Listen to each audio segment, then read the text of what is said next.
Oh, geez. Hey, I was so busy typing that I missed by a couple of seconds. I try to nail this to the second, but I didn't. Okay, that's kind of weird. I'm seeing myself in here. There it goes. Okay.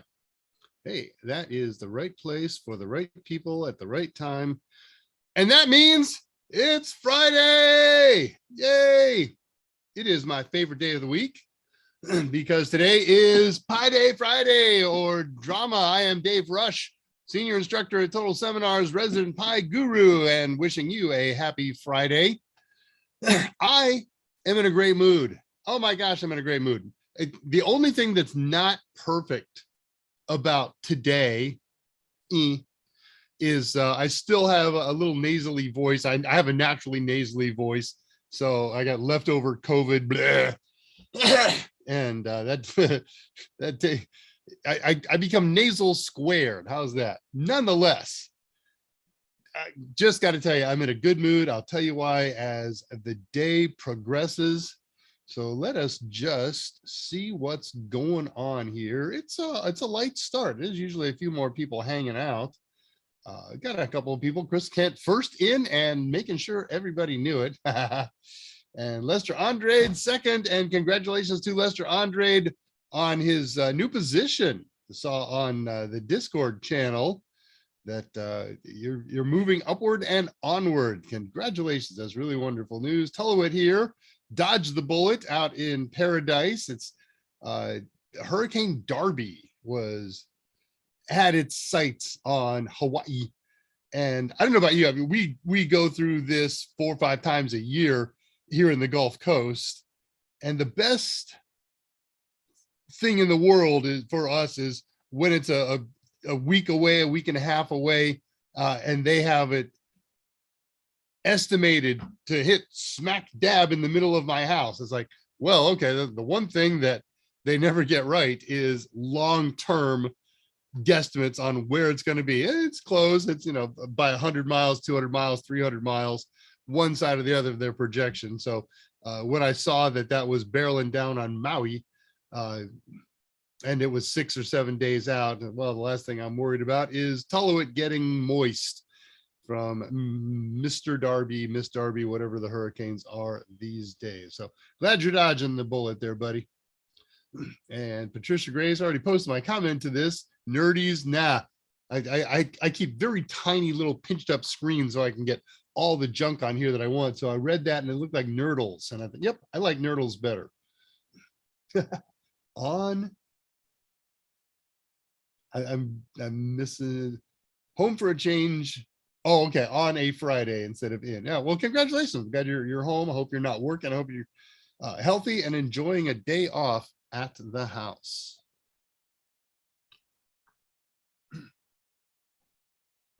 Who else be amongst us today? Will Shaw's here, hanging out in Austin. Needed a Boston to Austin run, which is always just a fun run to say, if nothing else. That's a fairly long run in the airline biz, and it's not New York to LA, but it's a haul. That's you only catch a little bit of the show. He's gone to the airport at 3 o'clock local, and then off to Seattle, which is also a fairly good haul. Austin to Seattle. Just it was nerdles. Oh, okay. That's what I was actually wrote. Oh well, my yesterday and today, busted APUs in Texas. Oh man, who needs air conditioning on the ground, right? An APU, everybody, is a little jet engine that's hanging out in the back of the airplane that doesn't provide thrust for the aircraft. It does up to 1%, but basically it's an engine that runs electrics and air and things like that when the airplane is on the ground, so you don't have to run the real engines. And that's an APU, an auxiliary power unit. And when they're dead, the only way to get air is if the airport has a high pressure airline that they can hook up to your aircraft and pump air into your system, or that's it. That is the only way. Opening the windows is not an option. And of course, keep the shades down on the sunny side of the aircraft. Oh, Super Omar 64. Hey, good to see you, my friend. Welcome back. Bizlan. This is Yana. You're very welcome. Lester Andre DeGoyard is here. Hello.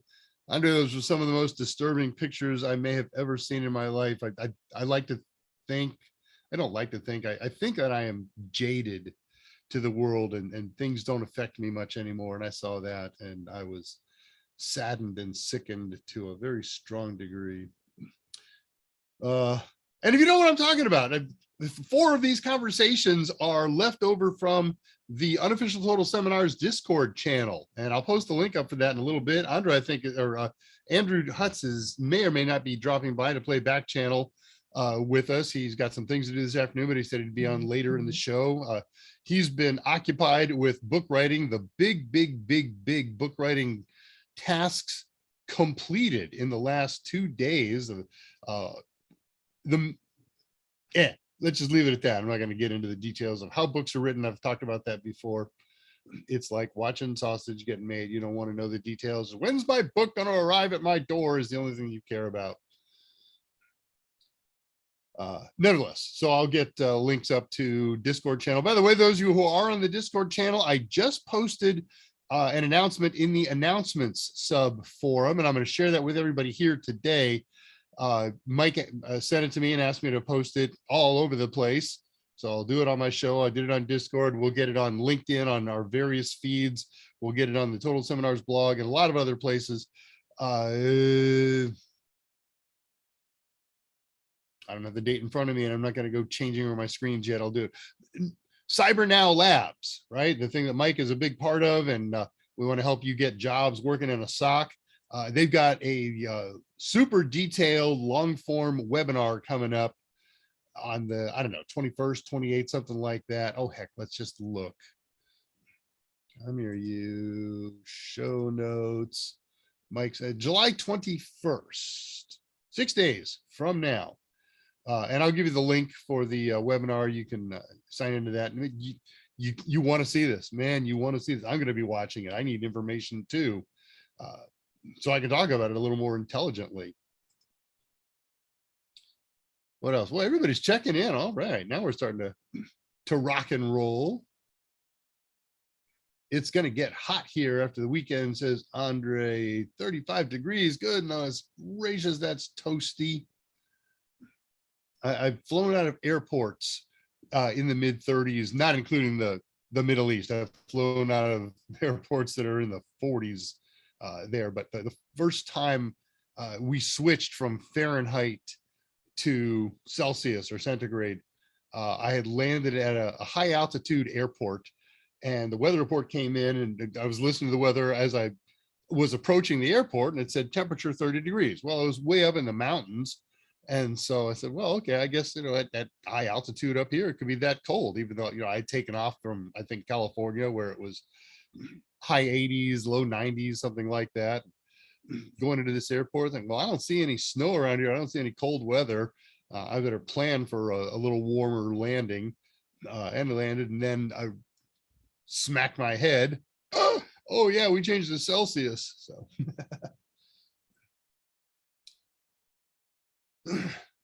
What do we got here? Oh, wow. All right. Hang on. Let's go. This is oh man, you may hit 40. Good for you. On Wednesday, I'll go back down to 24. We have been plus minus 100 for 7 or 8 days here. Today is the first day. It's going to be below 100 Fahrenheit. That's not boiling, by the way, but it sure feels like it. And our only hope of rain in the next 7 or 8 days is tomorrow. Of course, my wife is coming in tomorrow from a visit back with her family in the upper Midwest.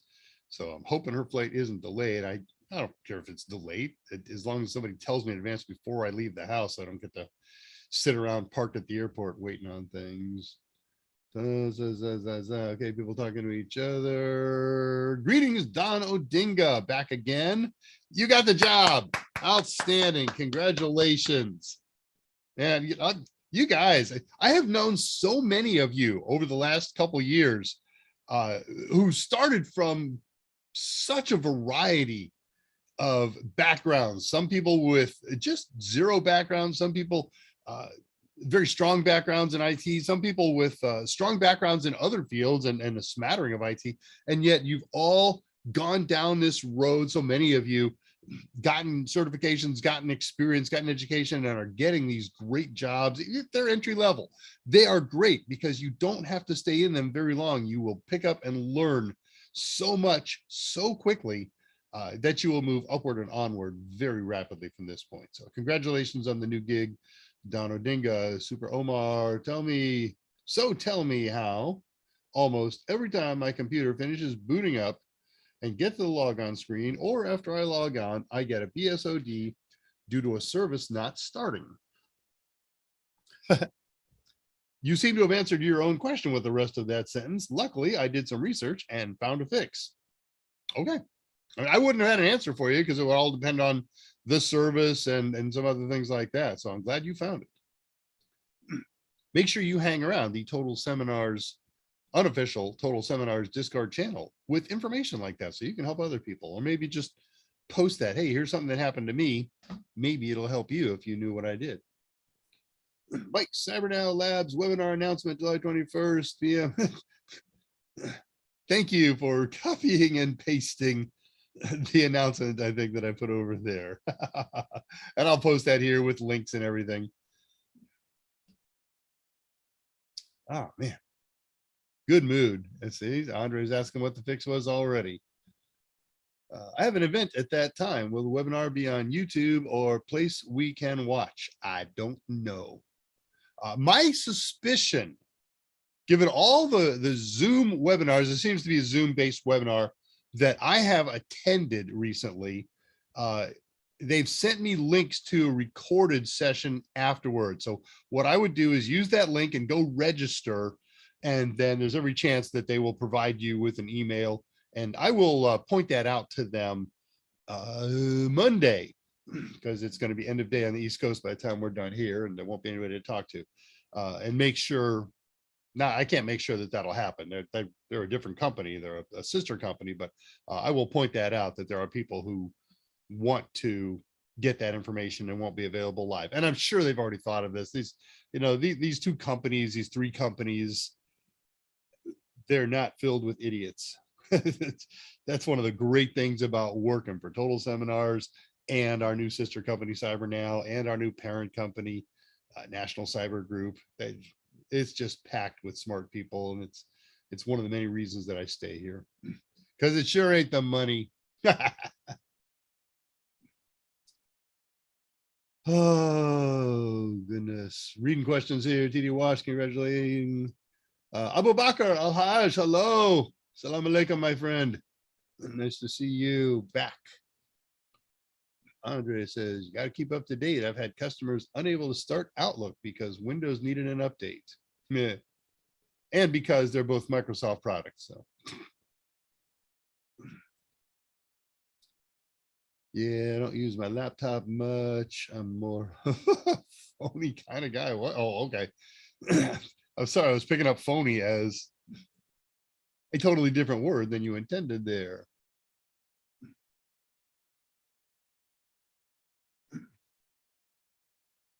Will Shaw, remind me someday to tell you about my big dead APU story. Anytime we can catch up. Siegfried is here. Long time no see, Siegfried. I know you're always busy during the AMAs and drama, so glad to see you able to join. Thank you. Wilson Kunzwana is here. Hello, or hello. Is Security Plus harder than Network Plus? No. Yes. Pick your favorite answer here. What makes a test hard? Not knowing the material, not being very familiar with the material. If I take Sec Plus or Net Plus or A Plus right now, I'm going to ace them all. That's not bragging. That's because I am immersed in that stuff every day. Take somebody who has never played in any of those arenas. That test is going to be hard for them. So it's all about how much time and effort you put into preparing for the exam. So There are none that are harder than others. There are none that are easier than others. It's all about your familiarity with the material.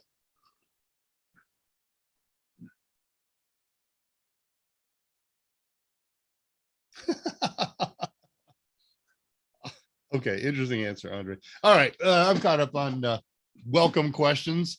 So let me get started up on my junk and notes and things like that, and then I'll tell you why I'm having such a good day. Not like it really matters much, but and as a reminder, since we got a lot more people here, this is Friday. More accurately, it's Pi Day Friday or drama. Dave Rush, Ask Me Anything. I am Dave Rush. You can ask me anything. It is an Ask Me Anything. Easiest, quickest way to ask questions is to do so if you're watching live on the YouTube chat feed. If that's not possible for you, you can contact me via email after the fact. I am daveR@totalsem.com. I could put up a link. You know what? I'm tired of putting up those links. I'm daveR@totalsem.com, and that's the other way to get in touch with me if and you feel like it. I will put other stuff up today. At any rate, so I am Dave Rush. I'm the senior instructor at Total Seminars. And when I'm not instructing, I do everything else these days because there isn't much stand-up instruction to do. I'm not going to do that yet. I'll get there. Man, I'm just itching to share stuff. It's what I do. It's the nature of my business. This isn't Ask Me Anything, and we're willing to talk about anything. Our bailiwick is CompTIA certifications, A+, Net+, Sec+, ITF+. I'll do other certifications if I have information in that area. And of course, our focus here, because it's Pi Day Friday, is how to use Raspberry Pis as tools in our studies. And to that end, we're going to do part two of a project that we started last week that is an objective, a required objective in Security Plus 601, and that is understanding reverse proxies or reverse proxy servers. So last week, I covered what you need to know to understand them. I'll do a speedy review on that later today. But today, we make it practical. We're going to install a reverse proxy server on a Raspberry Pi, and a very basic, very simple one. You can extend and expand off of that. You can contact me for more details. But everybody here is smart and knows how to do online research.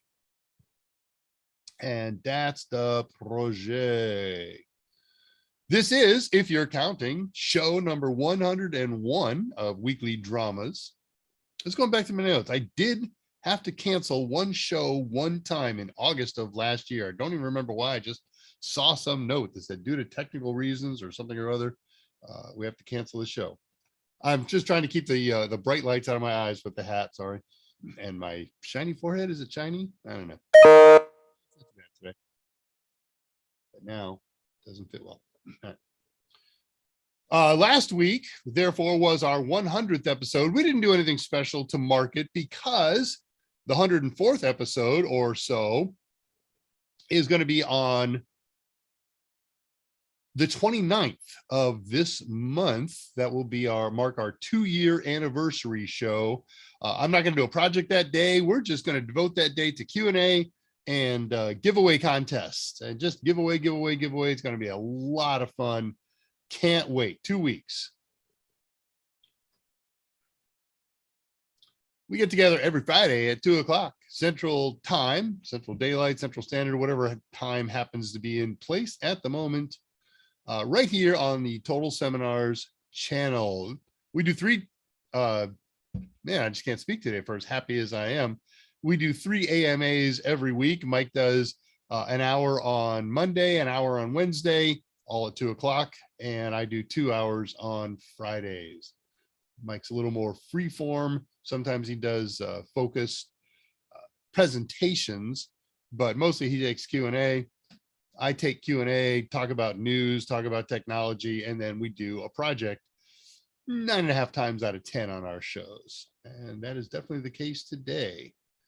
So ask questions, post comments, do things like that. Let us put up some stuff. First of all, I'm going to get some links. I'm going to post some links first. and then I'll post slides and you can talk about it. So let me see. Let's go up here. No, this would be a good link to post. Click it, send it.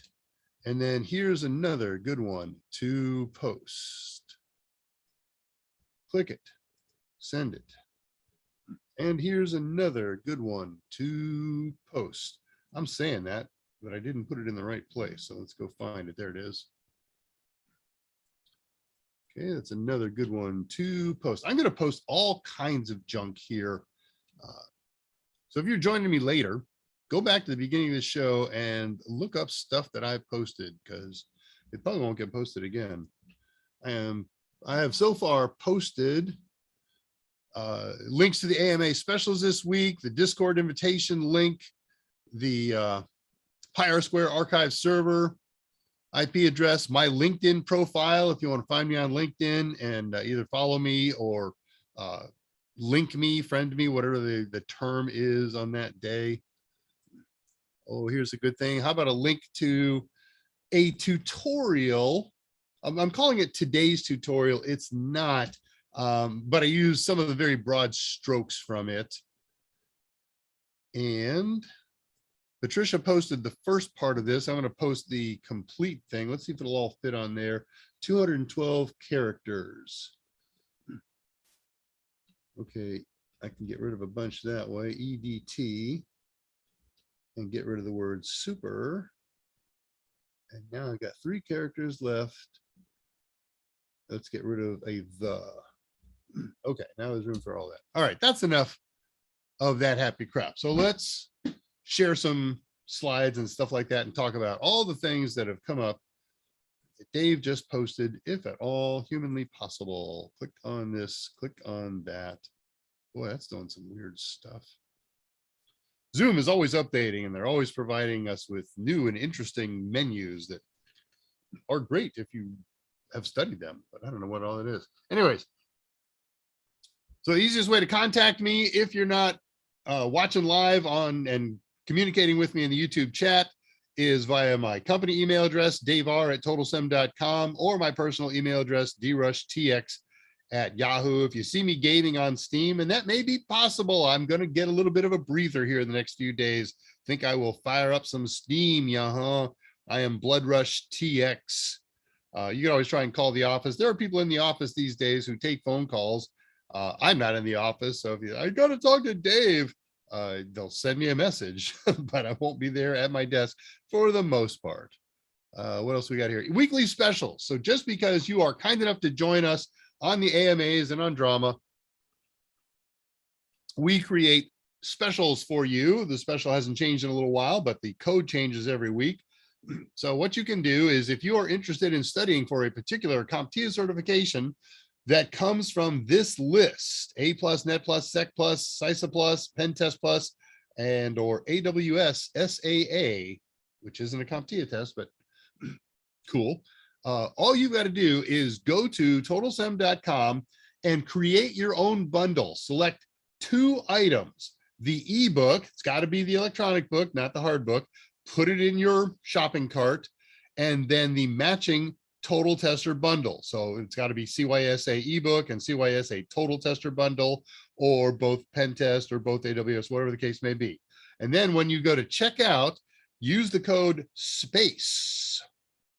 I love that code. I select words every week that are often intended to provide multiple thoughts in your mind about, is it because there's lots of cool space stuff going on this week? Sure, let's go with that. But the reality is, I always pick an event on the Monday, the beginning of the week, when Mike's show starts. Excuse me, got to do my COVID honk here.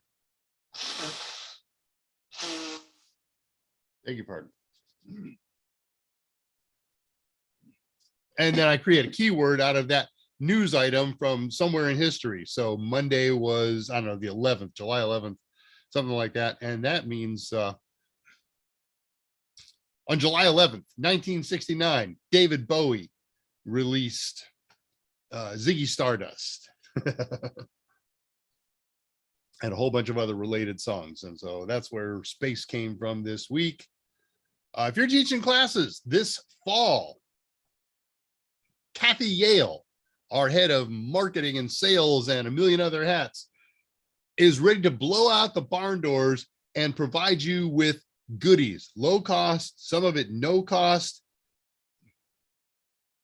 If you know a teacher who's going to be teaching tech this year, this fall, give them Kathy's info. It's Kathy Y. She's Kathy Yale. So there's 2 Y's in there at totalsim.com. Let them know you're teaching and you're teaching tech classes, and she will just open up the feed for you. It'll be great.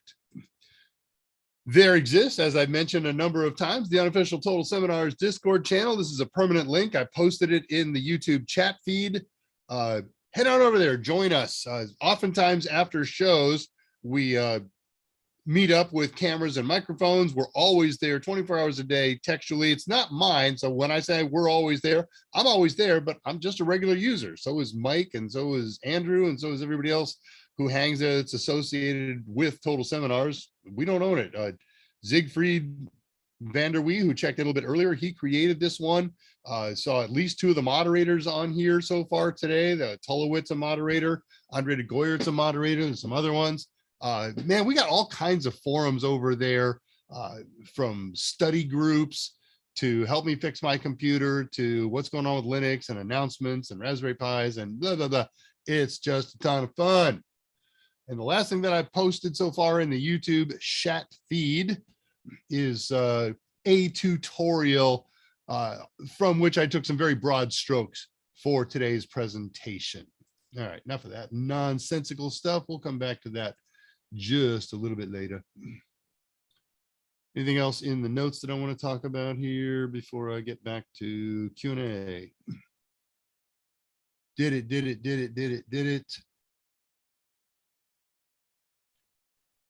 Today's project. We always spend a moment here to let you know, do you have to have a Raspberry Pi to do today's project? No. The thing we're doing today will work on just about any Linux distro that makes your little heart go pitter patter. Ubuntu, Debian, Rocky, Red Hat, Fedora, whatever. And it all works 99.75% the same. They all should work 100% the same. There's always the, that one wacky little thing. So if you haven't got a Raspberry Pi yet and you want to set up and learn a little bit more about using Nginx as a reverse proxy and what it is and how it does, first of all, I encourage you to go check out last week's show. It wasn't a long presentation. Yeah, I got a call from Michigan, I'm so sure. I do know people in Michigan, of course, but I'm not expecting a call from something without a name. Go check out last week's show. There's a full presentation that starts at the second hour, top of the second hour, about 3 kinds of proxy servers: forward proxies, external reverse proxies, internal reverse proxies. That's a really good foundation. It's a short presentation, 20 minutes, something like that, 25, whatever. And that's a really good foundation for leading us in today. I am going to do a quick review of proxy servers, or at least the kind of proxy server that we'll be using today when we do this. But again, you can do this on a Raspberry Pi with any operating system that's any of the common ones: Ubuntu, Raspberry Pi OS. I think you probably run it on a Kali machine, though. Is there holes in that would be a problem? I'm not certain. I don't want to think about it right now. I do have the, that's what I didn't put up.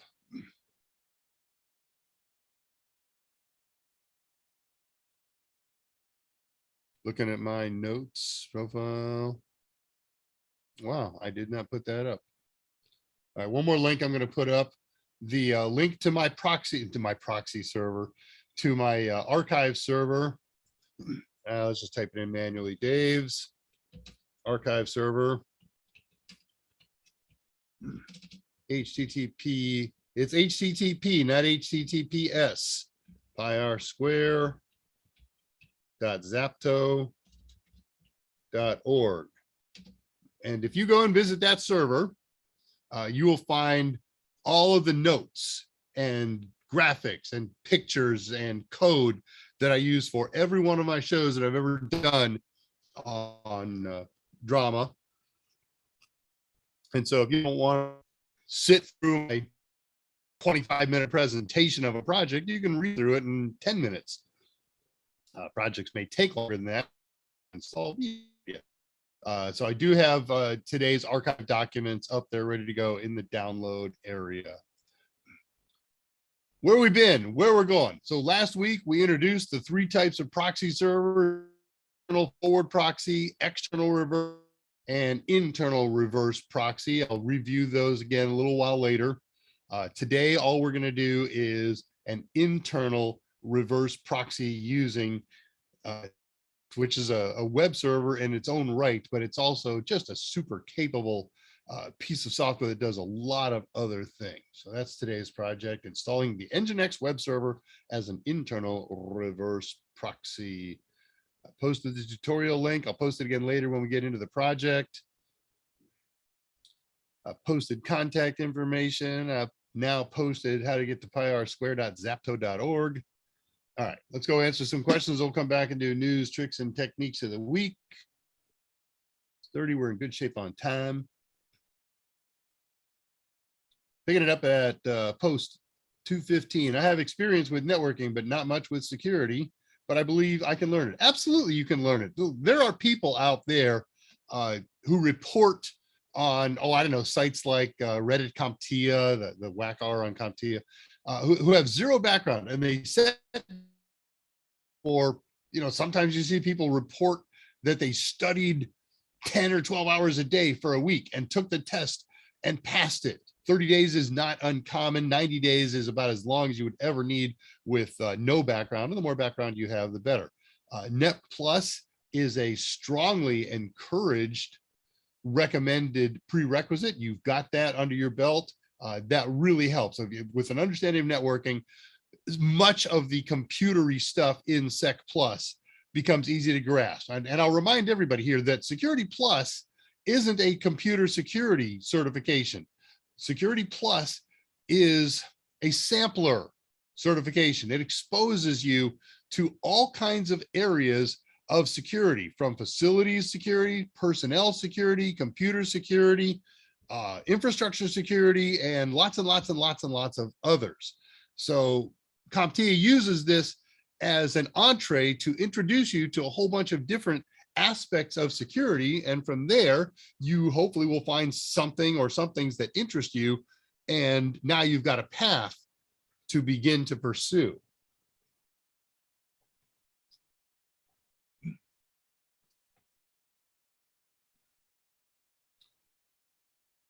Let's see, everybody's talking to each other. Good books, past A plus and Net Plus with them. It's true.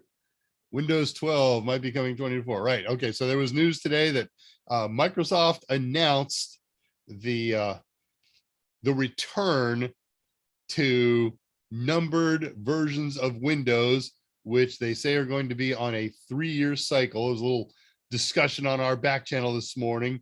One of the guys posited a theory on how and why this is happening, and Andrew Hutz isn't here, but definitely is a believer in this one. And what they're thinking is Microsoft has had Windows 10 for some years now. Apple has had Mac OS 10 for some years now, and now Apple has released Mac OS 11. Oh no, we've got to stay, we can't be on a version 10 over at Microsoft when Apple is on version 11. So there is some theory or theories that think Microsoft says we can't get behind on our numbering system behind Apple. So maybe, don't know. So by my calculation, by the way, I did check this out. If they hold to that promise, like they've ever actually held to any kind of, excuse me, there comes the hiccups, any kind of commitment like that, in 29 years, we'll be on Windows 99.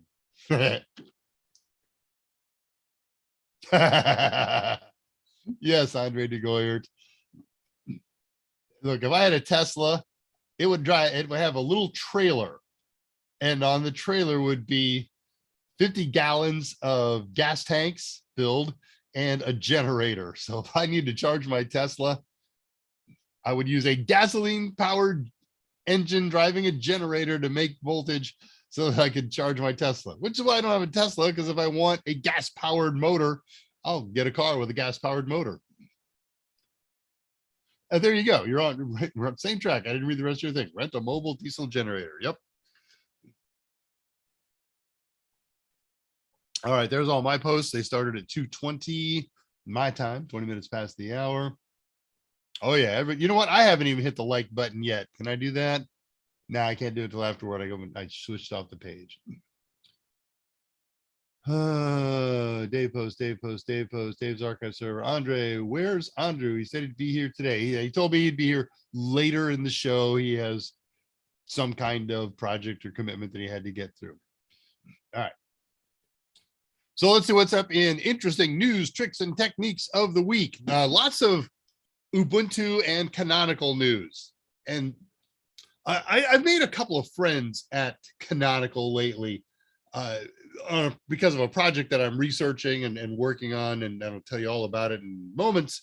But one of the things that's come up in conversations with them is, if you could fix something about our company or product, what would it be?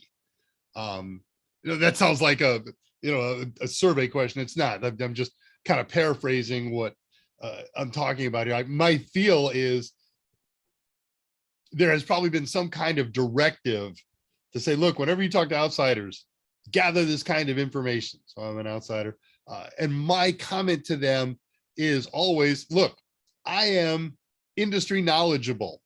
I am Linux knowledgeable, and I know something that other people who aren't this deep in the industry don't know and should know. And that is, we all know that there is a version of Linux called Ubuntu. Not enough people, a very low percentage of people, know the company that creates and supports Ubuntu. That company is Canonical, Canonical, ICAL. And the same goes for the zillions of other products that Canonical has. And I'm not going to go into that. I'm not their spokesperson, so I'm not getting into that. But for as popular a product as Ubuntu is, they have so many other products, and nobody knows, and people don't even know the company name. I was talking to one of our in-house people, our technical people, and I said, "Yeah, I'm working on this project with Canonical," and the person said, "What's Canonical?" Well, this is a tech person who should know something about the industry. So I was kind of stunned. Anyway, so Canonical and Ubuntu's been in the news a lot lately.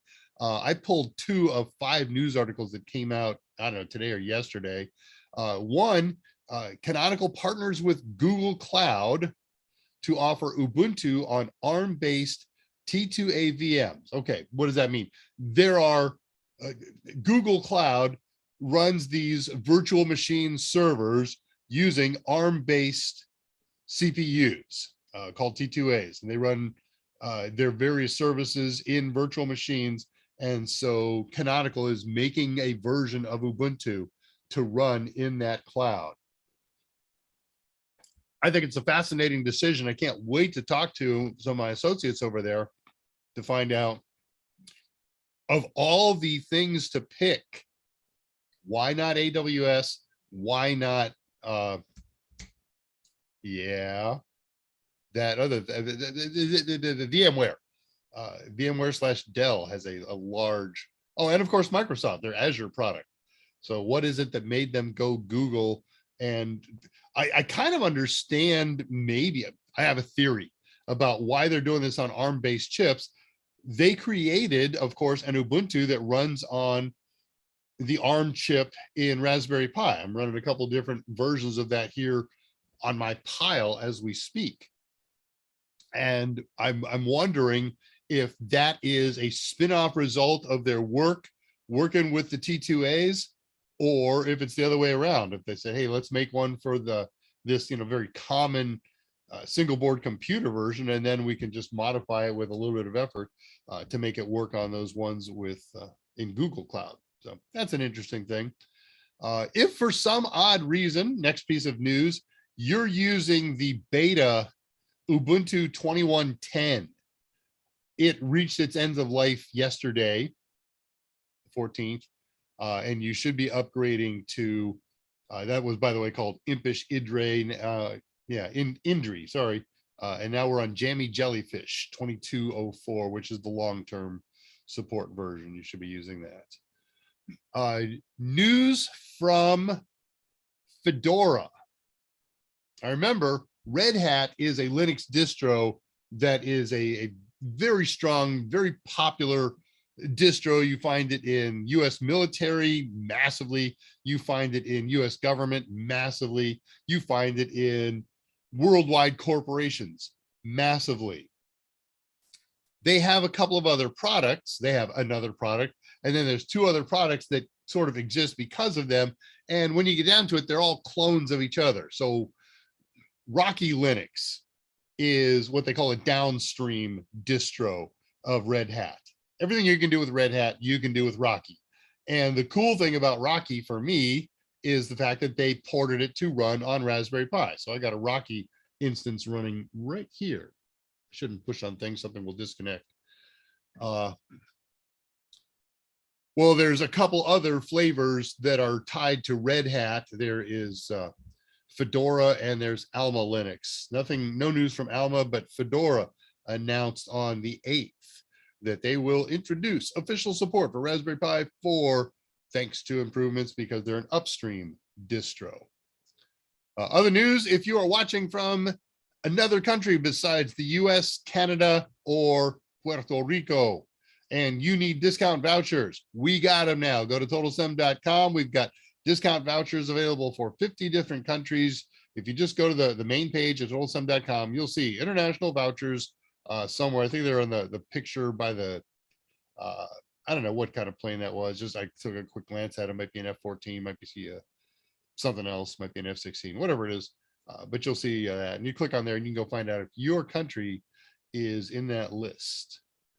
Anything else in the news? Yeah, one or two quickie things. LibreOffice, newest, latest release candidate is now available for download. They've got new awesome features. LibreOffice is a competitive open source suite of Office utilities that competes with Microsoft Office. In a lot of cases, they're compatible. In a few cases, they're better. In a few cases, they're not as good. There's going to be 2 more release candidates before they release a final version of 7.4. But I saw some really good features in there today. So LibreOffice, all one word, Libre.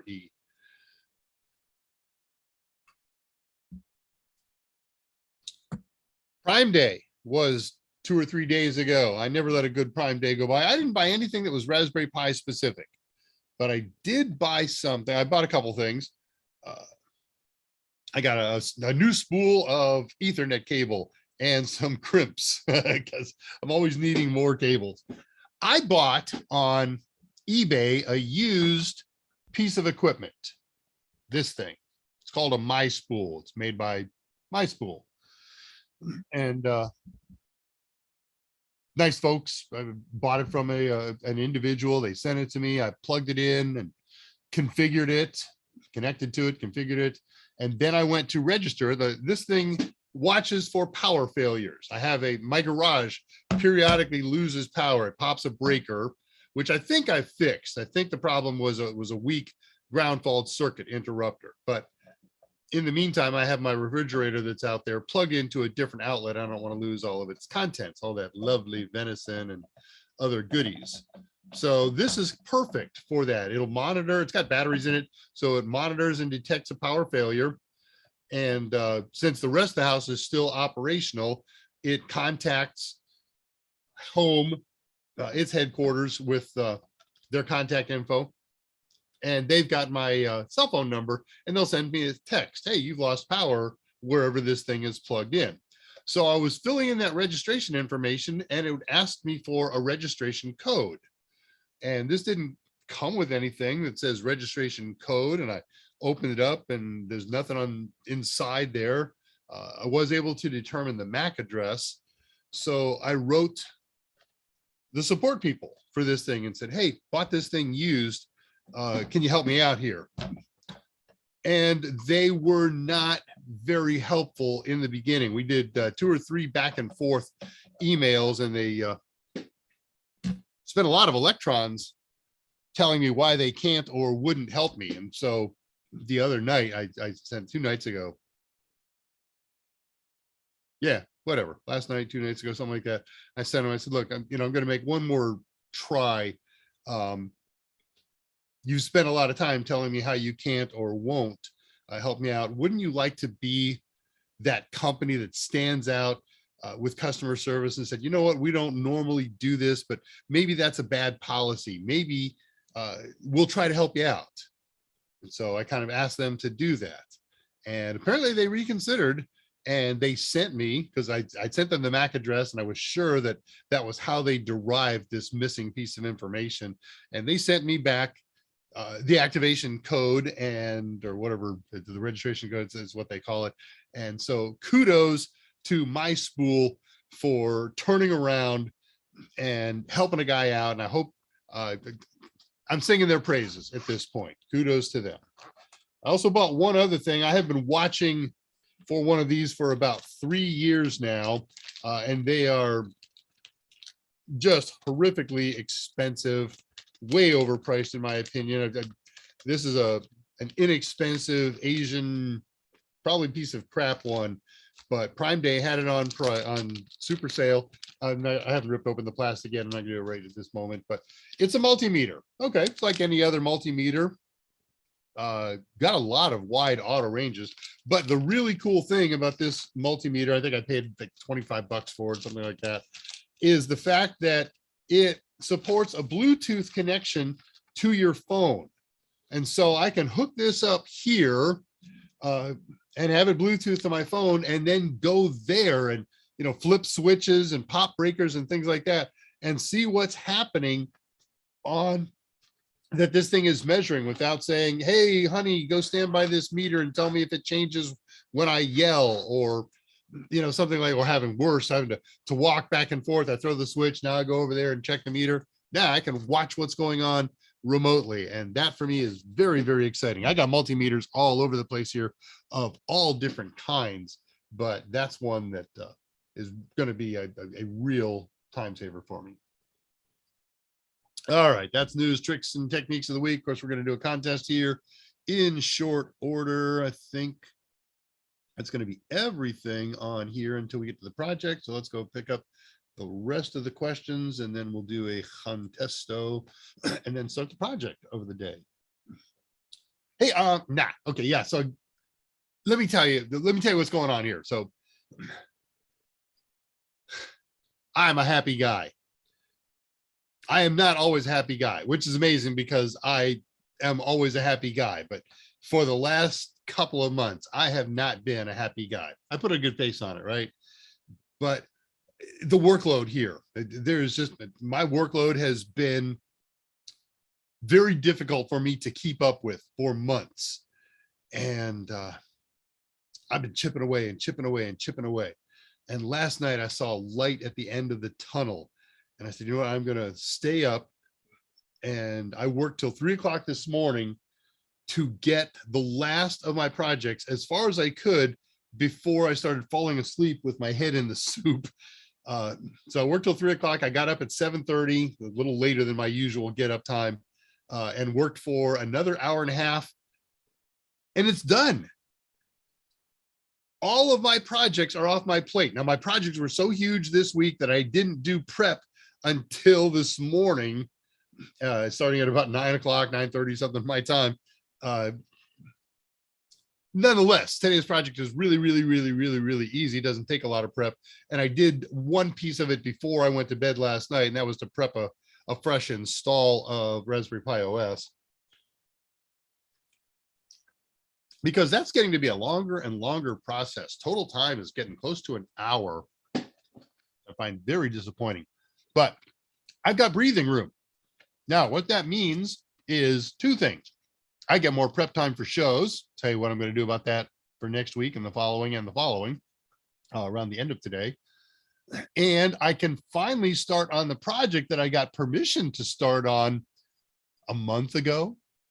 And that is a Linux admin course. I'm not doing a Linux Plus course. By the way, new Linux Plus objectives have been released for the next generation. And one way or the other, I will create a Linux Plus course for the newest, latest set of objectives. I don't know when, I don't know how, but as quick as humanly possible.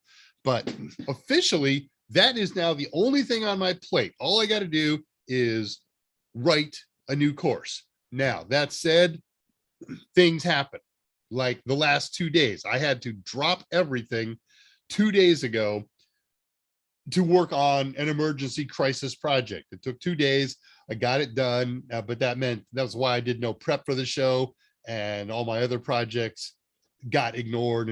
But so that one's done, and that's going to happen again. It always does in our organization. There's always something new coming up, and I'm pretty sure I know what the new thing is going to be, but it's, if they don't say, you know what, Dave's only working on his cruddy little course, let's dump some other stuff on him. I'm going to try and keep that from happening.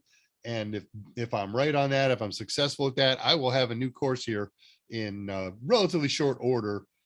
Basic Linux admin. Okay, well, everything you need to know. If somebody handed you a machine and you had to create users and set up permissions and build a file system, and the same stuff you do with Windows, with the difference being we're going to point it toward administering a multi-user system, because that's what Linux is really all about, right?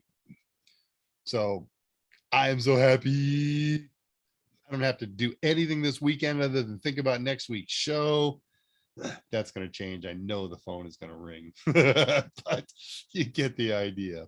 All right, that answered that. Let's go see what happened here question wise. Picking it up at 2:38. Tesla's all over the place here in Florida, charging the Wawa. Lots of Teslas in Hawaii. Dave Rush says, Tullowit at 2:40. Would you say that I'm terrified of reading the rest of this out loud. I'm gonna, but I just know it's not going to end well.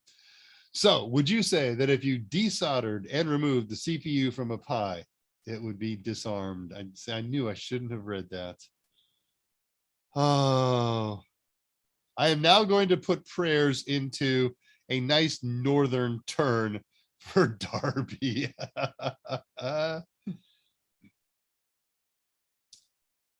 Reading questions, passing 242. Everybody commenting on that. I think hopefully my facial expression says what it needed to say. Another is Gamers Nexus. Steve put up a video with a hands-on look at the Intel Arc 750 GPU. Link is in Discord. Yeah, I've read a bit about that. What I have read leaves me with no feeling of consensus. In fact, there are 3 different opinions. Did Intel shoot themselves in the foot with this thing? Is it an opening for NVIDIA and or AMD / Radeon, or is it the reverse? Does it have anything that's superior? And there's nobody who absolutely puts a pen through the table and says, yes, this is the result. This is the impact. Andre's got a box of Cat 6. That's what I ordered. Ordered another 200 meters on it. That's more than I got. I got 250 feet, which in about 60 meters. Yeah, something like that. But that'll do. Will Shaw, I had to go. Safe travels, my friend. Mike, we'll see this stream and hear you as you finish already. He's only delegating. Yeah, I am certain that if something new pops up, that is the corner from which it will pop. All right, let's do a contest. It is 54 minutes past the hour. We're going to do the usual type of contest. I'm going to give you a random range of numbers. You're going to do guesses. You get 3 guesses. Closest to without going over wins. They must be all on separate lines. You would think I don't have to repeat that anymore, but last week we did this and there was sure enough somebody who put all 3 guesses on one line, and that just invalidates it. Okay, 3 different guesses on 3 different posts. What are we doing this for? Well, we're doing this for free access to 90 days of any total tester online. It's our practice test system that we create, that we carry, that we sell. So A plus, Net plus, Security plus, AWS plus, and an enormous, one of these days I'll make a slide with all of the different stuff that we have. If you win today, hope you do. I need to hear from you today by end of day. Total tester winner. There we go. Let's get that thing up and ready to post.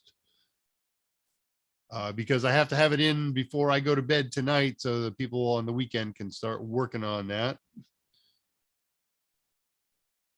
And you must follow the directions on what to send. There are 4 specific fields that you must have in the body of your email, or I will just send you a note that says incomplete.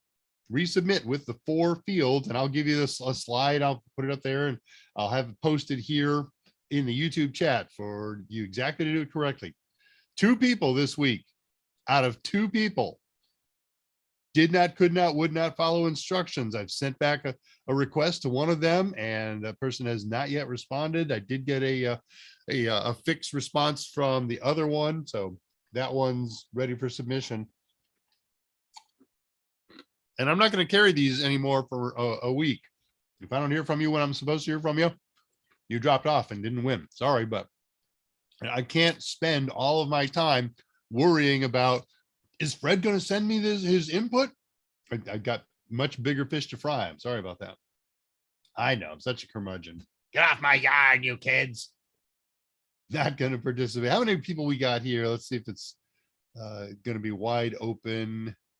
Boy, I don't understand that. Oh, there it is. Okay. The list of concurrent viewers right now is short. If you've won before, you may win again. How do you like that? And I don't care how many times you won before. I'm going to take any winner. But I'm hoping that if you've won a lot of times, say pass. I may wind up having to pick you anyways, but give somebody a chance who hasn't won as much as you, or maybe who's never won. There are some new faces and some new names here. All right, so back to the drill then. Let's do this thing. I'm going to give you a range of numbers. You're going to post 3 guesses, different lines.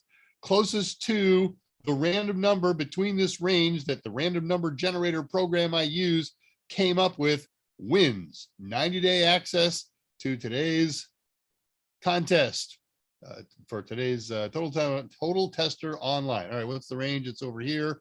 The range is between 5,000 and 10,000 inclusive. Random number generator picked a number in that range. So you must do the same thing, make a guess, closest to without going over wins. That was easy enough. While we're waiting for answers to start appearing, because I know it takes at least 7 seconds here. A little more specific, Tullowit might be, I think, out this week. Maybe I can go again. I'm getting a QSL card. Davidson Terra, QSL, my friend, from Morania.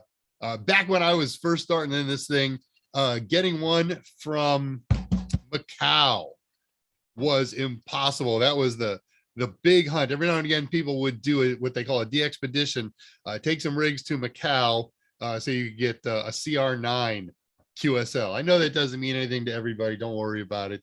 But kudos to you, David Zintera, for the QSL reference. Aha.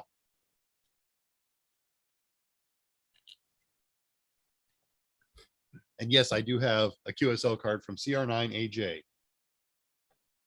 All right, seeing guesses come through here. Let's see if I can scout through for the one that's presently closest. Let me look at what the right answer is. Okay, I know what the right answer is.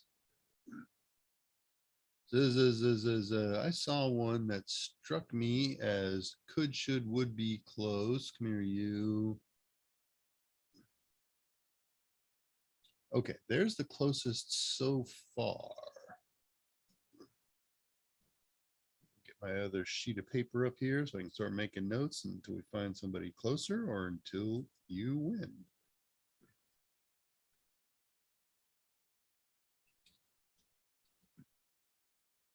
All right. Anybody closer than that yet?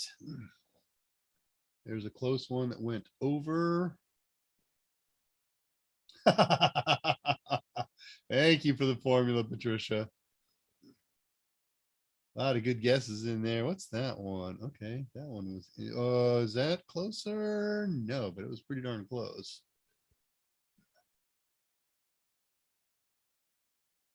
I could have gotten a QSL from CVA in Moncton. I could have. You know what another word for could have is? Didn't. Thank you for the negative number, Tulowitz. All right, another 20 seconds or so here. I do have a winner out of everybody listed here. Patricia, broadcast.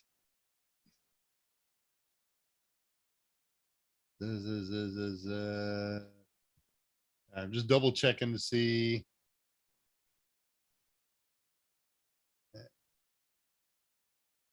Ten seconds if you haven't posted yet.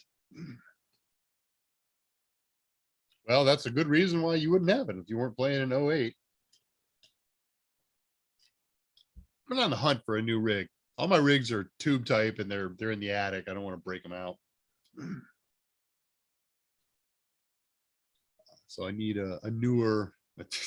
My rigs go back to the 70s and 80s. They still work.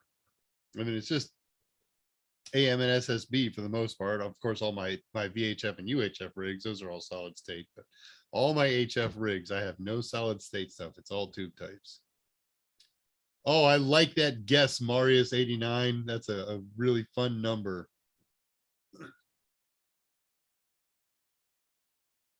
All right, I saw some go over. I saw some go under. I do. All right, I'm going to declare a winner at this time. The last guess that I'm accepting on here is the 3389 from Marius 19. Now that wasn't the winning number, but the winning number was the number that was closest to without going over 9153, 9153. And I show as that person, Chris Kent. Chris Kent, you have won 90-day access to Total Tester Online. I've posted what you need to do. You've won in the past. You should be able to do this correctly, but I posted in the YouTube chat at 02 past the current hour what you need to do. I'll throw it up on the slideshow as well, just to make sure we got all of our ducks in a row. Go to the screen sharing program. That would be this one. There we go. All those problems went away with the other thing. So Chris Kent, you are the Total Tester Online winner. You're going to send an email to me, daver@totalsem.com. In the body of that email, you're going to put 4 fields: your YouTube name, your real name, first name and surname, the email address that you want me to use to send you your access information. I cannot use the email address that's in your header. It must be one that you put in the body of the email. And which practice test you want. And I need to know that by the exam number, right? So if you're looking for Security Plus practice test, it's for exam SY0601. The only one that we have bundled right now is the current A plus stuff, 220, 101 and 102. Those do come together as a bundle, but don't say Net Plus because those are separate products. We got N10007. I guess we don't. That's retired now, but still don't say Net Plus because I don't know. There are people who study the old stuff. I have hundreds of people on Udemy who are still studying SY0501 and N10007. And when it's always going to happen. And it often breaks me up. I'll get questions of somebody who enrolled in a course 4 or 5 years ago. Hey, what is this all about? And we ignore the elephant in the room that says, by the way, you'll never be taking a test on this. It's long retired, and I'll just answer the question or lead them in a direction that they need to do research, whatever it may be. All right, congratulations, Chris Kent, for winning. All right, I am done with that thing, but I won't close it because there's always a reason to bring it back up, right? Okay, save this thing, shrink that out of existence.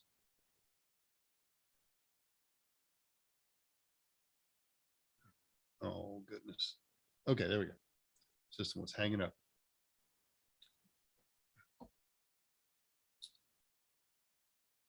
Tell if you'd been more specific on that first guess, over 9,000, you might have won.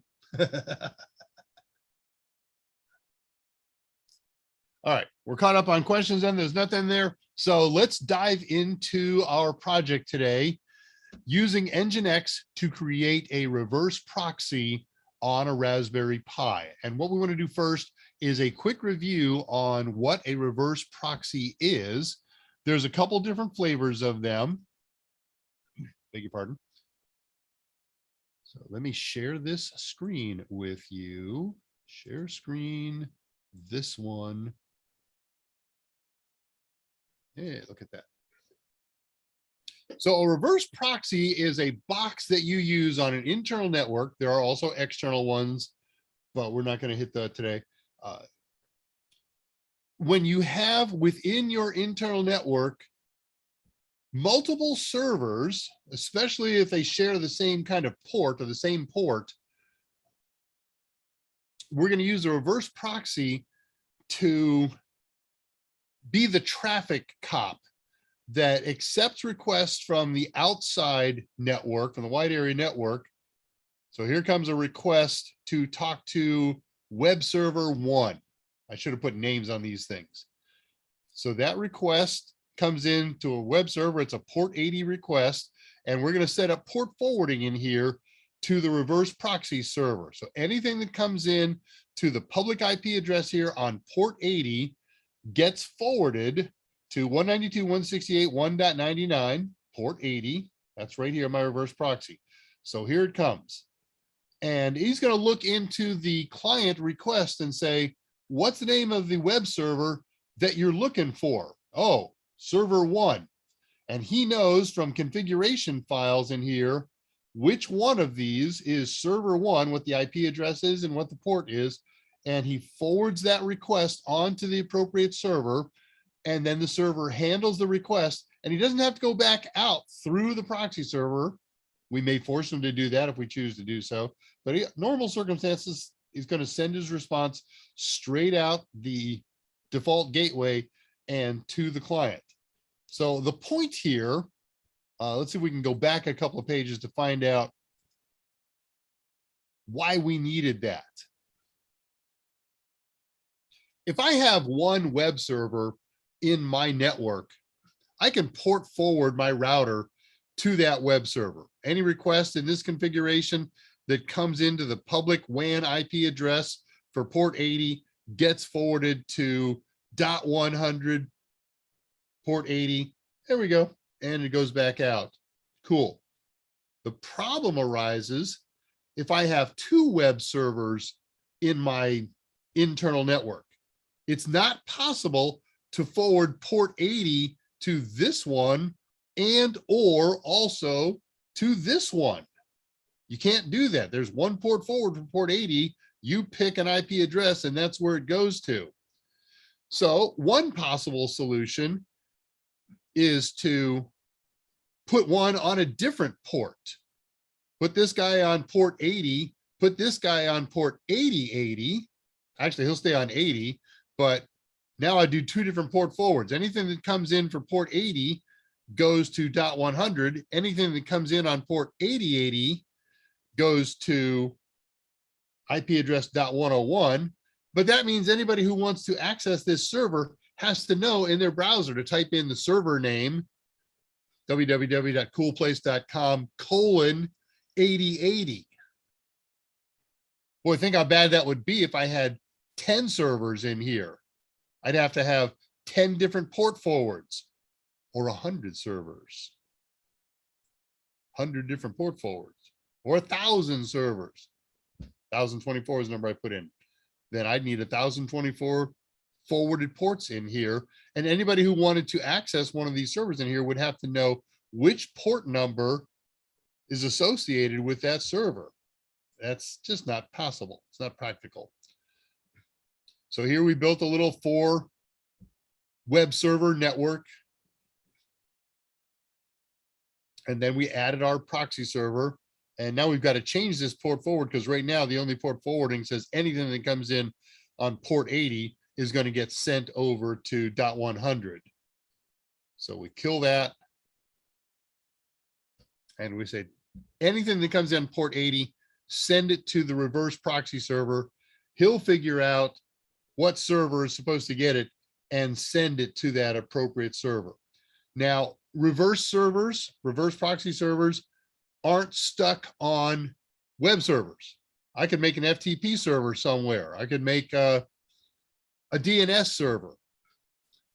And I could set up appropriate inbound ports. I can make everybody do everything on port 40. Again, for each server that he's going to provide reverse proxy services for, there will be a configuration file in here with information about the name and the location and the IP address and the port number of that server. So all requests get sent into, by forwarding, the reverse proxy server. The reverse proxy server looks at the header, the request header, and that information finds out what server this is supposed to be handled by and sends it to the appropriate server. And again, the appropriate server then won't necessarily go back to the reverse proxy. By default, it doesn't. He says, I got the request. I know the IP address of the requester. I will simply send the answer out to the internet via the default gateway. All right, I said all this stuff. Now we can also set up a reverse proxy server, specifically Nginx, to be a caching reverse proxy server. So he might say, hey, I got a request for some information from the web server at .100. I will get that information myself and cache it up. So next time somebody comes in and makes that same request to the same server, since it's static information, I don't even have to forward the request on to the real web server. I got this, and sends the response right back. So he can offload responsibilities from real servers. Reverse proxy servers can be used to load balance using any number of algorithms. I covered those last week. I'm not going to repeat them all this week. So what we're going to do this week is simply install Nginx, set it up as a proxy server, and voila. Get rid of that. I'm not going to bring those slides up again. I'm going to close that program altogether. Bring up me notes.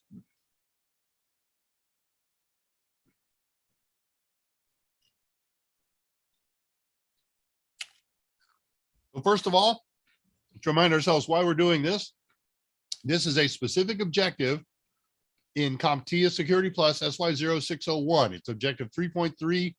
Given a scenario, implement secure network designs.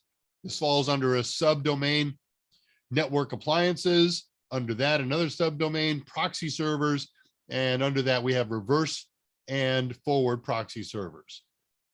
So I will remind you again of the broad strokes tutorial that I kind of used for today's presentation, but there's really nothing in there that I copied or pasted. I just used this as a learning foundation. There's a lot of other good tutorials out there. I liked this one because it had the simplest, most fundamental configuration as a reverse proxy server. There are many things that Nginx can do above and beyond reverse proxying, and there's a lot of tutorials out there that expect that you want to do those things too, and you probably do, but here we're just teaching basics. So what do I need for hardware? As I said at the beginning of today's show, any Linux distro will work, but for our project, a Raspberry Pi, any model from a Raspberry Pi 2 on up. I'm using a 4B with 2 gigs because that's what I had in front of me when I decided to work on this. And it needs an enclosure and a power supply and either a micro SD card or some other external storage media, a thumb drive, a USB, whatever, hard drive or SSD or whatever kind of storage. This is a low intensity program and process. So you don't need a big storage device, not unless you're planning on caching up a lot of content. So a 16 gig micro SD card that's not a particularly high performing card will be absolutely fine. Your Pi will need a network connection, wired or wireless. And for software, the only thing we need is on another computer, Raspberry Pi Imager, so that you can get a downloaded operating system installed on your external storage device or your micro SD. So you get that from raspberrypi.com/downloads. They got a Win version, they got a Linux version, they got a Mac version, whatever makes you happy. So install that on your computer of choice. You need a micro SD card reader, writer, adapter.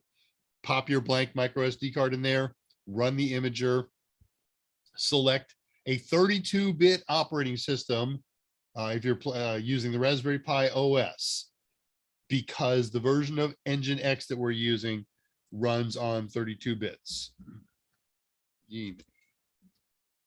Fix a little typo there. And since I'm using Raspberry Pi OS, and that's what I recommend you do, while you're imaging it, while you're setting up the image, do all the stuff in the little gear menu, set up SSH, give it a server name, set up an account name and a password, configure your Wi-Fi, all that other stuff that you can do. And when you're ready to go, hit the start button, it's called write, and wait it out. It's going to take 15 to 20 minutes if you have a decent performing micro SD card, which is, as I say, getting a little longer than it used to be. While that's burning, now is a good time to prep your Pi hardware. Don't add power to it yet, but connect it to everything that you want it to. Connect it to your network. If you're doing wireless, you don't have to do that. If you're going to use a direct keyboard and mouse and screen, get those connected. If you're going to use VNC, that's okay. You're going to start with SSH and then turn on VNC and use that. But get everything prepped hardware wise, except for power. Leave power off.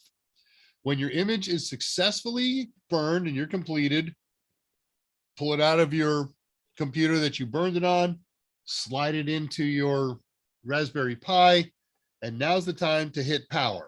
And of course, it's going to do all of its automatic things. It's going to resize the operating system or the disk system. And once it's up and running, now it's time to do some basic configuration on it.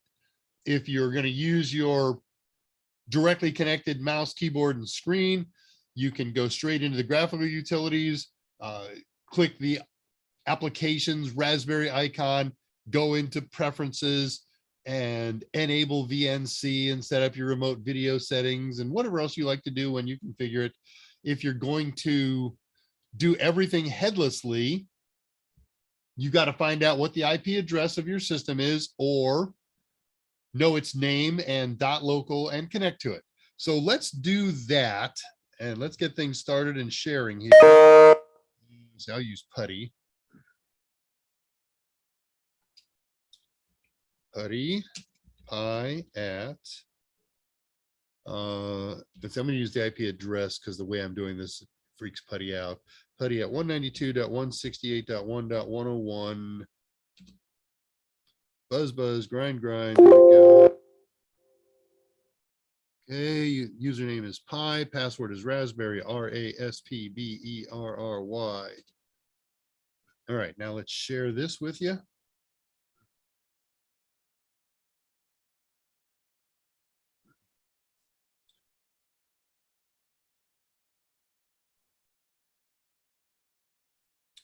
I'm sharing, I swear. All right. So everything that we're going to do today can be done from the command line. You can do this all with an SSH connection, or you can do this by running the terminal program within the graphical environment. So after you've connected it for the first time, you got to do a couple things to it. For instance, sudo raspi-config. So you got to go in your display options, set up your resolution, go into your interface options, set up VNC, and then finally do an update. When you're done, finish it. It may ask you to reboot. Once it's rebooted, you're going to manually do another update, sudo apt update. You can also do apt-get. and double ampersand sudo apt -y, so it doesn't prompt you for yes or no, upgrade. Hit the enter key, and that's going to take a while. My upgrade and update, when I did this last night in the middle of the night, took 30 minutes. So doing the initial burn took minutes to 30 minutes. The update and upgrade took 30 minutes. Ugh, just awfully long for mine. But now I've got a fresh install. Now you don't need a fresh install of Raspberry Pi to do this. You can take your existing Raspberry Pi that's running a whole bunch of other stuff, and I think I'll add an Nginx server to that as well.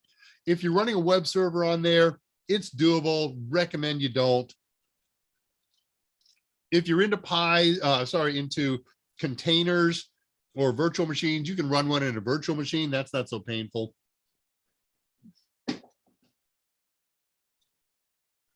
Why another typo?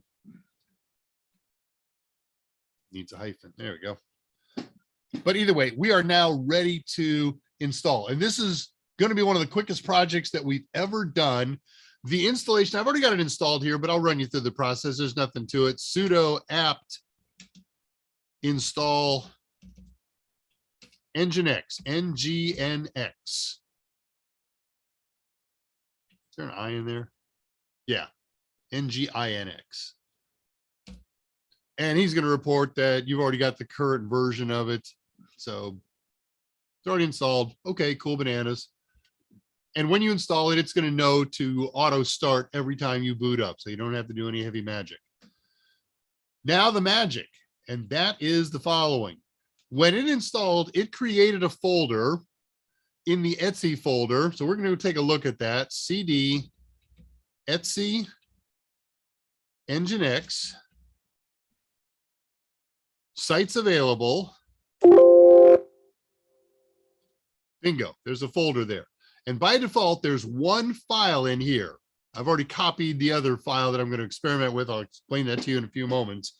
But the default file that's in here, amazingly, is called default. This is a configuration file, and it's there simply to be used as a basic template for you to have a starting point to build your own. So let's take a look at that. Do you want to cat it? Now I'm going to nano it. Nano default. That's it, nano default. Let's go crazy. Let's sudo it because I want power. All right, so you can see every line in this file is commented out. This one's double commented. It's so important. And it says, here's some places where you can go to learn how to really make sophisticated file things. But here's some stuff that's not commented out. And this is the nature of the stuff. This is all we have to put in. First of all, we've got to say, all right, we're going to make a, we're going to say there is a server out there that we're going to redirect to. And the syntax and the spaces matter. So server space, open curly brace. And then a tab in here or some number of spaces, doesn't matter how many, at least one. I typically use 5 on my first letter. And I say, I want you to listen on port 80. And then I'm going to specify a default server here. And they've also set up here, hey, it assumes IPv4 here. If you also wanted to listen on port 80 to any IPv6 addresses, you do this line. Listen square brackets inside double colon for port 80. And again, anything that comes in there, we're going to send this to some default server. Then if we got 443, we're going to do HTTPS, we can set up listening on 443s. Next, we're going to specify where the document root is of the server that we're going to be redirecting calls to. So this is where mine is. It's in root var www.html. When you set up a web server, you might set it up to be someplace else. And remember, we're talking about some web server that's on another computer somewhere on your internal network. We're going to name it up here under default server. And then we're going to give information about that. So when this thing gets a request in, he looks at the name of the requested server and says, yeah, okay, that came in on port 80 and that matches this. If it doesn't match, then we're going to have to do something else. And I'll show you that in a second. And then we're going to send that result to that server and say, hey, this is where you want to help this respondent out. And in there, what's the default file that should be called there? Is it index.htm or HTML or PHP or whatever? Mine is PHP. We'll show you that in a second. Here again, we're going to repeat the server name. And this is the entry, server underscore name, followed by the actual name of the server. I'll show you that in mine where it exists. Likewise, I'll show you in mine what this location is, but they kind of explain it here. First attempt to serve request as a file, then as a directory. So this is where we put cached content in the files here locally. And here's what we say if, here's error handling. If somebody makes a request and that request isn't available, send them a 404 error. Notice that some of these lines end with curly braces and some of them end with semicolons. They almost all have to do that. And a little bit of explanations here on what some of those lines mean. Talk about virtual host in another day in another way. All right, so that's a basic in the default. Gives you a starting point. Let me close out of that. Now, I wrote one a little earlier. I have a copy in my home directory. If we do something like ls tilde, oops, it's not an exclamation point, tilde over here. All right, there's one that I wrote. Now, here's the magic of what's going on here. This folder, Etsy Nginx sites available. This is where configuration files for Nginx are held. It doesn't matter what you name them. Anything that you put in here is a configuration file that Nginx will read. If you get the syntax wrong, one of two things happens. Nginx will either fail to load or it'll ignore that. And it depends on the severity of the error. So here's the deal. If I have 4 web servers internally, and they all have names like server 1, server 2, server 3, and server 4, probably they have more sophisticated names. They each get a different configuration file in this folder. They'll probably all be pretty similar, but a little different. And you can name them anything you want. I can call one guess who, and I'll put the information in there for server 1. And I might have another file called it's me, and I'll have the configuration information in there for server 2. Well, that doesn't make much sense, does it? I'll never remember that. So what makes sense is to name your configuration file the same name as your server, and then give it an extension like .conf. That's kind of the common convention. And then we'll put our configuration information in there. So here's 2 files in this Etsy sites available, Etsy Nginx sites available, that default one we just looked at. And now here's my very simple pyrsquare.zapto.org. Remember, we can have multiple periods in file names. So let's take a look at it. Cat, we'll sudo cat it, sudo cat. And we'll use the shortcut thing. Anything that starts with PI, yeah, I'll hit the tab key and he fills out the rest. Oops, I didn't want to cat it, I want to nano it. Sudo nano, there we go. All right, so I kept this thing really short and really sweet just to make this a pure, simple, basic reverse proxy server. I said, first of all, listen on port 80. I could also made a server entry that says listen on port 21 in case I want to redirect to one or more FTP servers. Listen on port 53 in case I want to have listings to multiple DNS servers in here. You get the idea. And then this mandatory syntax, server name, and here's the name of our server. That's what Nginx is going to be watching for. When anything comes in on port 80, he's going to say, does it call for a server called pyrsquare.zapto.org? If so, that's a match. This is the configuration file that handles that.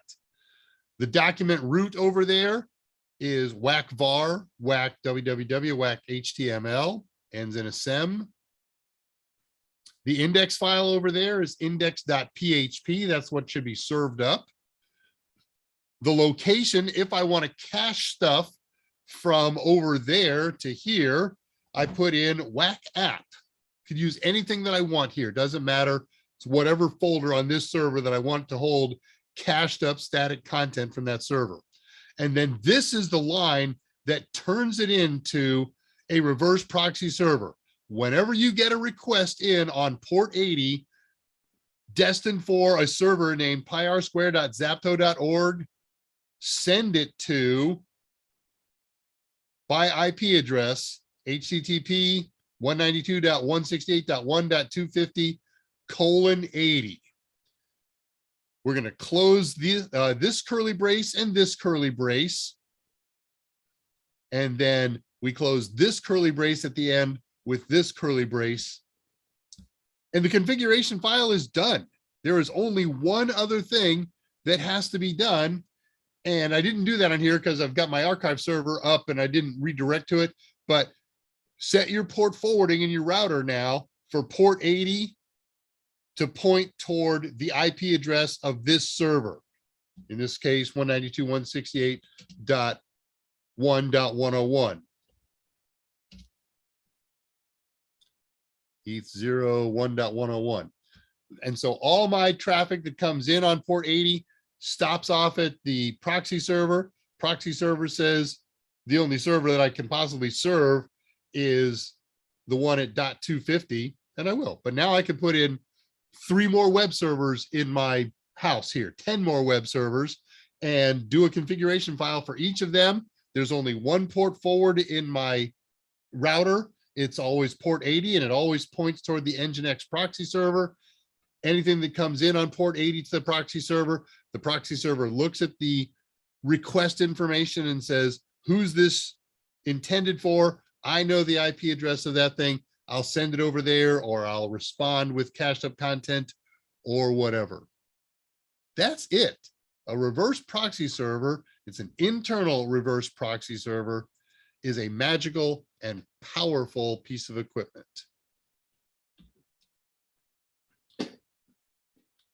I told you that I started a personal project a couple of weeks ago.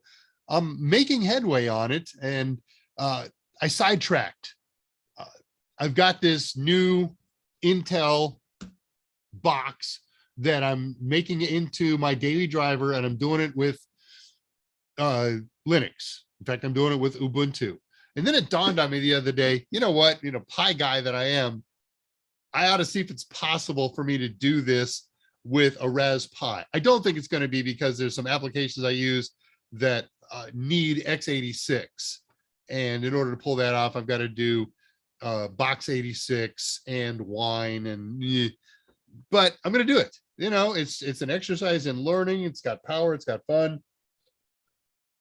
But I expect that from a practical standpoint, as a daily driver, I'll be using that 64 gig Intel box that's only this big, and I really love that thing, and I'm in the process of buying another one. They're so good, because my intent was to turn this one into a virtual machine host, and then that was it. But now I want to do this daily driver thing, so one will be a virtual machine host and the other one will be daily driver. All right, how are we doing on time here? Not bad, 33. It's all I had to do for that project. Give it a try. Installing Nginx, by the way, takes 40 seconds on my system. Yours will vary based on the storage device that you have, but it's just instantaneous. And then all you got to do is take that default file and do some configuring to it. Go online, use the tutorial. They've got very simple config files. There's a million. Just look up config files for Nginx reverse proxy, and you'll find millions of examples with good explanations on how to turn them into caching servers and how to deal with redirecting and being reverse proxies for servers that aren't web servers. It's really, really cool. All right, let's see what happened here whilst we were doing that. Probably not much. You guys tend to be very quiet when I'm doing these presentations. Well, there's a little bit of activity here. So picking it up at, I don't know, 3:05. Told what won last week. I was determined not to be serious. Okay. And you weren't. With all those negative numbers. Andre retracted his massage. What is Nginx? Says SBS Marcellus. SBS Marcellus, Nginx is a web server. At its core, it's a powerful, flexible, amazing web server. And what makes it so powerful and flexible is it can do so much more than being just a web server. So in the past, we've set up web servers in here. We've used Apache, or more specifically Apache 2. Apache 2 has some more functions and features in it than just being a basic web server, but it doesn't begin to approach the additional bells and whistles that Nginx has as a web server and as a reverse proxy server and as all kinds of other things. I think that the installed base of Nginx in the corporate and government environment now far outnumbers Apache 2 installations as web servers. In many cases, they don't even use them as web servers. They use them as reverse proxies, but you can use them as a pure, good old-fashioned web server. It's cool. It's fast. Is it the fastest out there? No. There's faster stuff, but they're not as secure. They don't have as many bells and whistles. So you get what's appropriate for you. Andre, I forgot the password to my Raspberry is 0. You know, Andre, you are kind of the king of forgetting and losing passwords. You really ought to come up with a tool, a technique. It's just your house. Nobody's going to break into your house and find Andre's computer passwords. Put it on a piece of paper. Put it someplace safe if you're not comfortable with that. Put it in an encrypted file that only you know the password for. We did an encryption episode last year, GPG. Put it in a file and GPG the file with your favorite. Now you got to remember that password or you'll never get into it. Phew, he says, found it, which I know is whew. Whew. You forget Heineken. Yeah, it's her dog because we can't get that here. So my wife and son went to the baseball game last weekend or the weekend before, and one of their big goals was to have Ukrainian beer. There's a distributor that's importing the national beer of Ukraine, and providing it. And so they went down there and they did. My wife's not a big beer drinking fan, but there is a Russian beer that she liked. We had years ago called Troika. And she says, wow, stuff is really like Troika. So I went trolling around some of the stores and liquor outlets around here to see if I can find canned or bottled versions of it. I haven't found it yet, but got to find some. But we did go to, my son and I went to a brewery last weekend because we've never done that as a tourist. He and I have actually worked at this brewery many times as contractors doing my side gig thing, lighting and PA systems and stages and whatever. And we've seen people on the tours and things like that, but we've never had the opportunity. So we decided last Saturday we'd go do some out and about. We went to Micro Center and then we went over to the brew pub and went on the tour and did some beer sampling. It was a lot of fun. They only have their own beers, so we certainly couldn't get Ukrainian beer there. Hey Dave, says Super Omar 64. What Linux distro would you recommend for gaming? My answer is suddenly changing. How do I answer this? I was on LinkedIn the other day.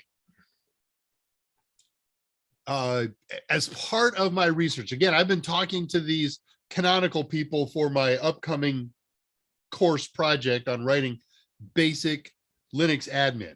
So while I was on LinkedIn, I looked to see what kind of positions that they were recruiting for. So I just put canonical in the job company search box. And they are hiring so many engineers geared specifically toward gaming on Ubuntu. They want gaming engineers. They want people to write and port games for them. They want people to work on the OS to make it support games. So when I asked about that, they said, yeah, it's a fairly stable platform. We can run Ubuntu Steam on there, and we've got some other stuff, but it's getting better fast. I don't game on Linux systems. So this question has come up before with some of the other folks who've been here, and they have answers. I don't have a better answer than that, other than I know that Ubuntu is adding focus real hard for gaming. So anybody else, if you've got some specific thoughts on the best Linux system right now for gaming, by all means, poke it in. I don't have a good answer. Sorry about that. They make nice and bad beers in Ukraine. Wow, I'll bet that's true for any of the give or take 306 countries in the world. So it's probably that one country out there in the whole world that makes no bad beer. Nah. Bad beer must surely be easier than good beer to make.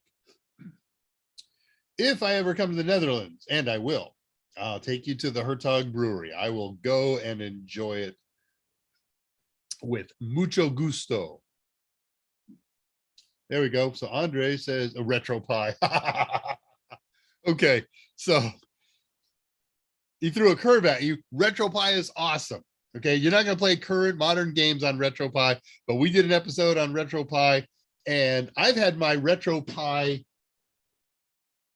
micro SD card sitting here beside, there's Doom. Yeah, can we see that with light? Yeah, there we go. So that's Doom Pie, and there's my RetroPie card. It's been sitting there for 9 weeks, maybe 8 or 9, something like that. And again, haven't touched anything fun or interesting outside the projects that I'm doing every day in ages because of my workload. I was last night, I was thinking, you know what, I'm going to finish this thing up and I'm going to fire up RetroPie or maybe Doom Pie. And then it's 3 o'clock in the morning. And I said, no, I got to get some sleep because I got to get started again early in the morning. But I will be playing RetroPie this weekend. So is it a gaming platform? Yeah, if you like old games and all those Ataris and Super Nintendos and stuff like that. Andre needs to reinstall RetroPie, save the initial files and games. That's good. I'm guessing the reason that you have to install it is because you forgot your password to get into your RetroPie disk. All right, let me do anything else in my notes here. Things are winding up. If you got any questions or comments, now's the time to post them because we will wind things up just a tad on the early side today. I told you today was going to be a fast thing. I do have some fun things to mention here in my shutdown spiels. Let's do this and then this, and that'll be cool. Getting past my notes here. Oh, got to tell you something that I did. So some of you have been with me for the last 5 weeks, 6 weeks, where we did a 3-part series and we had to split it up for a variety of reasons, but it was all about ticketing systems. So we did part 1, which was academic, kind of like our part 1 last week on reverse proxy servers. What do you need to know for the exam? No demos, no online, no project. Here's everything you need to know. And then spread across a couple of weeks, we did 2 more episodes. One, how to install a ticketing system on a Raspberry Pi. And then the other one, how to use it. And we brought in the folks from the developer and the maintainer to teach us that. It was a cool thing.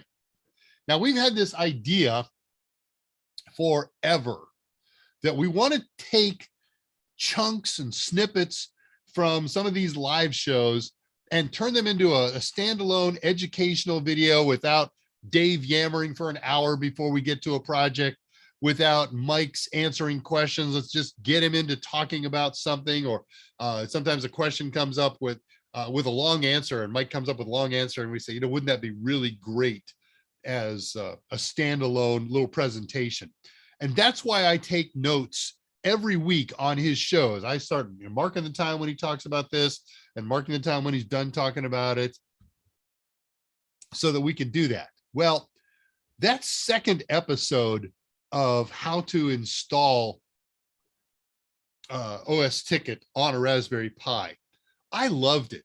I played it back. I said, you know what? This is the prototype of what we want to accomplish. So on and off over the last couple of weeks, I fired up my video editor. I downloaded the video from YouTube and I edited out all my first hours yammering and my last 10 minutes of closure and tightened up some things inside there. And I created a standalone video for it. And I created some other documentation and got my documents on, how to follow along on paper if you want to do this. And I thought, well, as long as I'm doing that, let's make it a trifecta. So I did the same thing with the academic portion of it and the same thing with the nice folks from Nginx. And I created a trifecta video, and I've had a lot of fun this week during, brief moments where I can add branding and start screens and a closing page and stuff like that. And I was supposed to meet with our CEO last week and then this week, and all the projects have made that impossible. But our plan is to identify a place where we can put that, a server where we can hold that, and then create some website where people can go to and say, hey, I want to learn all that stuff, in just a pure project thing. And it'll be the same thing with Mike's stuff. This is going to grow. We're going to turn all of Mike's little snippets into presentations of knowledge. We're going to do the same thing with all of my projects. It's going to be awesome. It's going to be incredible. So that's where I'm at. They're all created now. They're all documented. They're not the high quality production that you're going to get out of our production department, because they don't have the time to mess with this. So it's going to be a little bit homegrown, and we kind of like that. So I'll fill you in as that continues on. Let me post or repost a couple of the links that might be useful for you when you're done with the show today. And then I'll do this last closeout and last comments. Okay, there's the invitation to the Discord at 47. Here's the specials for this week using the code SPACE. Here's my LinkedIn profile. If you would like to link with me or follow me. I don't need followers. I don't need linkers. I'm just looking to make it easier for you to get information. I try to do a post every week on what's coming up and interesting news, and sometimes technical trips and traps and things like that. I didn't do one this week. Way too busy, but next week, nah, I'm not doing that one. Let's do Mike's presentation again. His upcoming, or Cyber Lab's upcoming webinar. I got to edit the 12 characters out of there. So we start with, this is going to be on July 21st at 8 p.m. Eastern time. What day of the week is the 21st? Let's find out. 6 days from today. So that's probably next Thursday. EDT. 8 more characters to pull out of there. About, we can pull out the, and what was the other 4? Webinar. How about announce? Let's get rid of meant. All right, there's a 200 thing. So hope you can join live. If not, register for it. And again, I will communicate with the appropriate people and recommend, if they're not already doing this, that they record it and send a link at least to where they're saving the recording for anybody who couldn't attend, and anybody who can attend, I suppose. The Amsterdam Shuffle. All right, any other links that I need to put up there? No. Oh, one more for fun. Dave's archive server, which will be up all weekend. Dave's archive I guess I'll say document server because we've got archives that are in YouTube. Document server. http:// pi r square .zapto.org. Bam. All right, there's all the links. What else is cooking in here in the shutdown commentary? Upcoming episodes. So we finished up today. Nginx as a reverse proxy server. That project is now behind us. I'm going to do astrophotography with an ArduCam, a 64 megapixel ArduCam. That's money. You don't have to recreate that one, but I'll show you how to do it. And you don't have to do it with a 64 megapixel cam. $20, $25 for the 5 megapixel version 1 or version 2 cameras. The technology is the same. You're not going to be able to get great sky shots from it, but it'll be cool. Full moon last night. So I can't do any astrophotography for 2 weeks until we get a dark of the moon. So that's not going to happen next week. We will be visiting in the next 3 weeks another operating system that runs on Raspberry Pi. It's called Endeavor OS. And I think I know when I'm going to do that. I believe I'm going to do that first week of August. I believe that next week I'm going to do Avahi. It's going to be one of the fastest things that we've ever done. We've done a few fast things, but this is the solution to computers, to Linux computers that don't play with the local environment. Right now, I got a Raspberry Pi that I'm connected to. It's called, what's that one? Pi R Square. If I want to access it locally, I can do it in one of two ways. I can ping it by its IP address, ping 192.168.1.250, or I can ping it by its local name, pirsquare.local, because it participates in that name to address resolution process. And that process is basically NetBIOS over TCP/IP. However, there are a lot of Linux boxes that don't by default participate with that. A fresh Ubuntu install will not participate in that. A fresh Kali install does not participate in that. The solution for that is a program called Avahi. Very simple to install. I'm going to explain it. I'm going to show you the right file name that you need to install, because if you do right now on your favorite Linux box, go do sudo apt-cache search Avahi, Avahi, Avahi, if you like. You're going to find a whole bunch of Avahi packages, and you got to get the right one. So I'll get into that.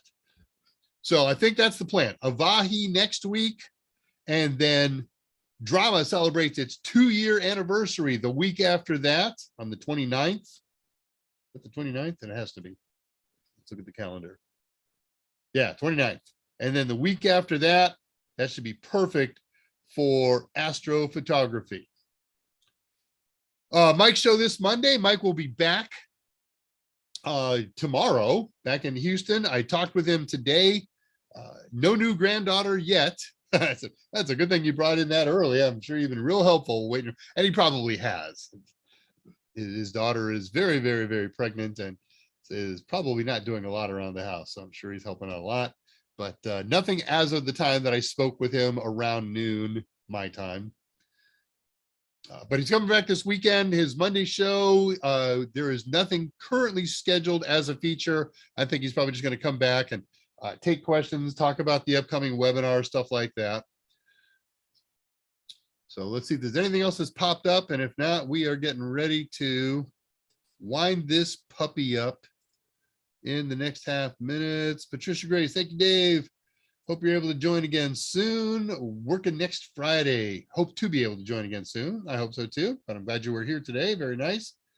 I'm out. Hope everybody has a good weekend. That sounds very similar to something I often say every weekend. All right. Well, I'm going to wind up things here then too. What is it? 6 minutes. I can live with that. That's not too early to start. Hey, everybody. Thanks for joining. It's been fun as ever and always, and I really enjoy this. My thanks as ever and always to Mike Myers, Dudley Leamer, our CEO, Andrew Hutz, who didn't make it today, contrary to his plan,